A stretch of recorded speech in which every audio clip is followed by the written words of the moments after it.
Hello and welcome to an overview of the Smarter Workspace. At Smarter, we offer a data-driven talent management solution. Today, we will walk you through how to input a competency.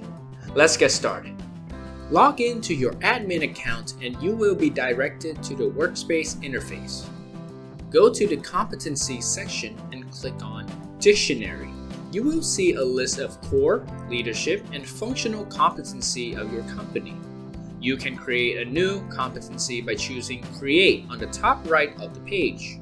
You have the options to either choose from a default example in the system or input your own company's competency.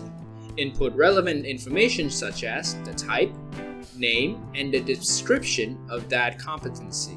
Now, input the behaviors that reflect how that competency is measured with different satisfaction metrics. Once finished, simply click Publish Competency. Then, choose Edit to continue editing your competency or go to the active list to save the data and go back to Dictionary part.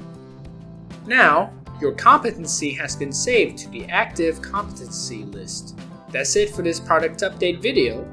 If you find this tutorial helpful, like and subscribe to our YouTube channel for more tutorial videos.